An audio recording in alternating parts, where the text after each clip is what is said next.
মানে আমার মনে হয় যে শেখার কোনো শেষ নেই এবং আমি তো আমার তো শেখার সবে শুরু। তো যারা দীর্ঘদিন ধরে যারা সংগ্রামের মধ্যে দিয়ে আজ এসছেন তাদের থেকে যে শিখতে পাচ্ছি এটাই আমার কাছে অনেক বড় পাওয়া। এবং রামকৃষ্ণ দা আছে, শর্মা বৌদি আছে, শীতল দা আছে, মুরারি কাকা, যারা এই সুন্দর প্রোগ্রামটি অর্গানাইজ করেছে, সত্যি শেখার মতো। কারণ দীর্ঘ লড়াই সংগ্রামের পর কিন্তু আজ আমরা এই জায়গায় এসে পৌঁছেছি এবং আজকের দিনে এই জিনিসটা উদযাপন করাটা একদম মানে আইডিয়াল দিন বলা যেতে পারে। এবং শুধু তাই নয়, 163 জন যারা প্রবীণ সংগ্রামী যাদের আমরা হারিয়েছি, যারা সে কংগ্রেস আমল থেকে জাতীয়বাদী নেতৃত্ব এবং তারা সহ যারা এখনো আমাদের মধ্যে সকলে রয়েছেন, নবীন প্রবীণ মিলিয়ে তাদেরকে মানপত্র দেওয়া, এই যে সম্মান জানানো, সম্বর্ধনা জানানোটার একটা সুন্দর, আর তো কিছু পাওয়ার নেই তাদের।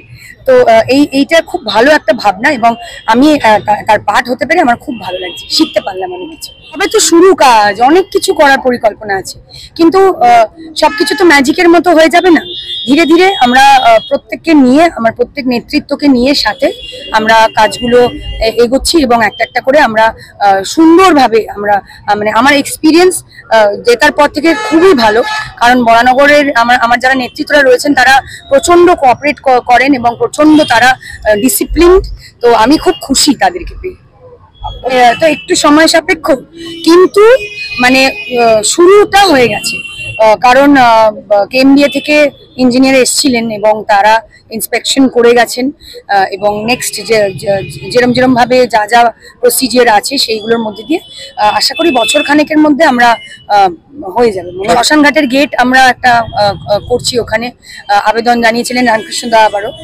তো এই টুকটুক করে এগোচ্ছি, দেখা যাক। সবাইকার সহযোগিতা নিয়ে আমরা একটা অ্যাজ এ টিম আমরা কাজ করছি, এটাই তো ভালো যে সকলে মিলে কাজ করছি। দিয়েছে এখানেও দিলাম। ইন্দিরা গান্ধী তো আমাদের নেত্রী ছিলেন, দেশের নেত্রী ছিলেন, তাকে শ্রদ্ধার সঙ্গে স্মরণ করছি। পুরোপুরি প্রাসঙ্গিক। আমি তো বললাম যে ইন্দিরা গান্ধী যে কোনো বড় অবদান, একটা তো বাংলাদেশের স্বাধীনতা, এটা তিনি এনেছিলেন। আর দুর্ভাগ্য বাংলাদেশে অবস্থাটা ভালো নয়। আর তাছাড়া তিনি দেশকে এক রাখতে গিয়ে খালিস্তানিদের বিরুদ্ধে ব্যবস্থা নিয়েছেন, তার জন্য তার জীবন দিতে হয়েছে। তাই দেশপ্রেম ব্যাপারটা যতটা প্রাসঙ্গিক, ইন্দিরা গান্ধীও ততটা প্রাসঙ্গিক। বরানগরে তো যারা সিপিএম এর বিরোধিতা করতো তাদের অনেক অত্যাচার সহ্য করতে হয়েছে, তা তাদের সম্মান জানিয়ে খুব ভালো কাজ করেছে। ইন্দিরা গান্ধীর 108তম জন্ম জয়ন্তী আমরা প্রত্যেক বছরই এটা পালন করি, যদিও ছোট করে মালা দিয়ে শেষ করি। এটা একটু বর্ষকেলে আমরা করলাম, কারণ কংগ্রেসটা হারিয়ে গেছে, কংগ্রেসটাকে বাঁচিয়ে রাখছি আমরা, ইন্দিরা গান্ধীকে বাঁচিয়ে রাখছি। কারণ ইন্দিরা গান্ধী দেখেই আমাদের কংগ্রেস করা, যেহেতু স্বাধীনতার দল। ইন্দিরা গান্ধী কর্মযোগ্য বিশাল, ভারতবর্ষকে পৃথিবীর দরবারে তুলেছিলেন শ্রীমতী ইন্দিরা গান্ধী। এই হলো ব্যক্তিত্বকে ভোলার জায়গা নেই।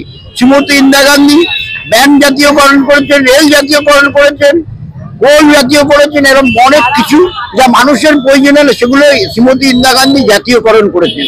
এইরকম একটা ব্যক্তিত্ব তিনি আমাদের থেকে চলে গেছেন।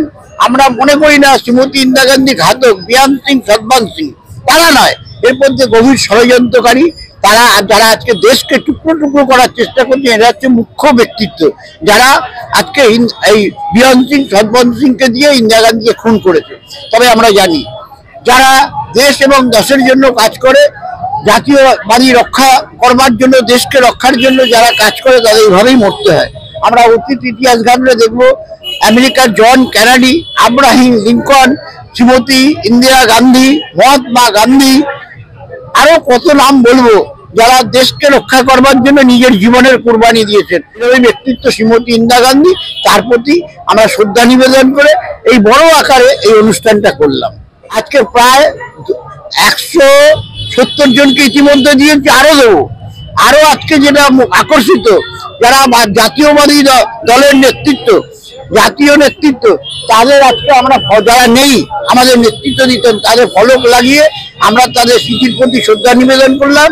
170 জন যারা পুরনো নতুন সমন্বয়ে তাদের সম্বর্ধনা করি। যাই হোক, এ পর্যন্ত যতগুলো প্রতিশ্রুতি দিয়েছে হয় কোনোটা প্রসেস চলছে বা কোনোটা হয়ে গেছে, এরকম অনেকগুলো হচ্ছে। যেমনি ডানলভে আকর্ষণীয়, এখন ফিনান্সিয়াল অ্যাপ্রুভালটা দরকার, বাকিটা ডানলভে ফ্লাইওভার হয়ে যাবে।